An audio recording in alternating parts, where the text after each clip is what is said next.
In the ancient town of Nnewi, where red earth roads run beside mango trees and the smell of palm oil fills every kitchen, there lived a man the entire community simply called mmadu, father of the people. His name was Chukwuemeka Obi, and he was not merely wealthy, he was righteous wealthy, the rarest kind. He built a church before he built his own fence. He paid school fees for the children of his gateman, his driver, his cleaner without being asked, without announcing it. Generosity that needed no audience. Every morning before the cocks of Nnewi crowed, Emeka was already on his knees, his Bible worn thin from use, not decoration. This was a man who knew where his blessings came from. He had 4 children, 3 strong sons and a daughter named Adaeze, the light of his eyes. His wife Ngozi was a woman of quiet, unshakable strength. His compound rang with laughter. Life was full. The elders would gather under the ukwa tree and say with deep satisfaction, "See how God rewards a good man." And in the courts of heaven, God himself agreed. One Thursday morning, his business partner of 15 years called to say their accounts had been wiped clean. Fraud, they said. Over 400 million naira, gone like smoke. Before he could process the first blow, a second came. A fire had broken out at his main warehouse in Onitsha. Everything he had built over decades burned to ash. Then his phone rang a third time. The voice on the other end was the kind of calm that only comes when someone is carrying news too heavy for emotion. His 3 sons were gone, all 3, in one moment, on one road. Adaeze, his daughter, the light of his eyes, lay in a hospital bed, barely breathing. The machines beside her beeped in the silence where her laughter used to be. In 72 hours, Chukwuemeka Obi had lost his fortune, his warehouses, and 3 of his 4 children. He tore his agbada, he fell to the floor, and through tears that shook his entire body, he whispered words that stunned even the angels listening. "The Lord gave, the Lord has taken away. Blessed be the name of the Lord." Job 1 verse 21. But heaven was not finished. Within weeks, a painful, festering disease covered Emeka from the soles of his feet to the crown of his head. He sat beneath the same mango tree where he once hosted village meetings, now scraping his wounds with the edge of a broken clay pot. Then came the cruelest blow of all. His wife Ngozi, the woman he had built everything with, looked at the wreck of the man she married and said through bitter tears, "Emeka, are you still holding on to your God? After everything he has done to you, just curse him and die."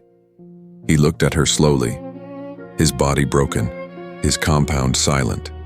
And still, he said, "Shall we accept good from God and not trouble?" Job 2 verse 10. He did not curse God. Then came his friends, Chief Obiora from Lagos, Pastor Nnamdi from Abuja, Dr. Ease from Port Harcourt, 3 men who had known him for over 20 years. When they saw him, they wept. For 7 days they sat with him in silence. That was the right thing. 7 days of silence. No sermons, no explanations, no theology. Just 4 men sitting together in the wreckage of a life and the quiet dignity of presence. Sometimes silence is the most honest thing a friend can offer. But then they opened their mouths, and everything changed. "Emeka, you must have sinned. There is something you are hiding. Nobody suffers this much without a reason." They turned his suffering into a courtroom and made him the accused. And yet, Emeka did not let go. He argued with heaven. He cried to heaven. He demanded answers from heaven. But he never abandoned heaven. "Though he slay me," he said, "yet will I hope in him." Job 13 verse 15. Then one evening, as Harmattan wind swept through Nnewi and the sky turned the color of fire, something shifted. The storm was not just weather. It was an answer. God spoke, not through a prophet, not in a vision. God answered Emeka out of the storm itself. He did not explain the suffering. He did not list the reasons. He simply revealed who he was. Where were you when I laid the foundations of the earth? Job 38, verse 4. And Amika, broken, sick, grieving, abandoned, heard the voice of the God who holds galaxies in his hands, speaking directly to him. Something in his chest that had been clenched for months, released. He fell face down into the red earth and whispered, I had heard of you by the hearing of the ear, but now my eyes have seen you. Job 42, verse 5. God rebuked the three friends. You have not spoken the truth about me, he said, as my servant Chukwemeka has. Job 42, verse 7. The men who came with answers left with humility, and Amika prayed for them, because that is what righteous men do. And then the turning. God restored Amika's health. His body was made whole again. What disease had taken, life reclaimed. He stood in his compound, the same compound where he had scraped his wounds in the dirt, and he stood tall, healed, unbroken, unashamed. A Daisy, who had laid in a hospital bed barely breathing, recovered fully. She went back to school. She finished her training. And the girl who almost didn't survive became a doctor who helps others survive. God restored his business stronger than before.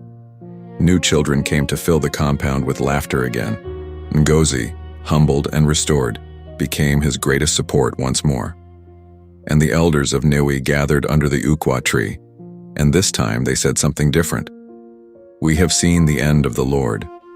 We have seen that he is full of compassion and mercy. James 5, verse 11. The same tree, the same elders, but a completely different testimony, because God had written a completely different ending to the story that the enemy thought was finished. Amika did not build a gate first. He built a bigger church. He stood at the doors of that church, the man who had lost everything, and he gave God the first fruits of his restoration. Because some lessons can only be learned in the fire, and some testimonies can only be born in the ash. The Lord blessed the latter part of Job's life more than the former part. Job 42, verse 12. Hold on. Your latter end is coming.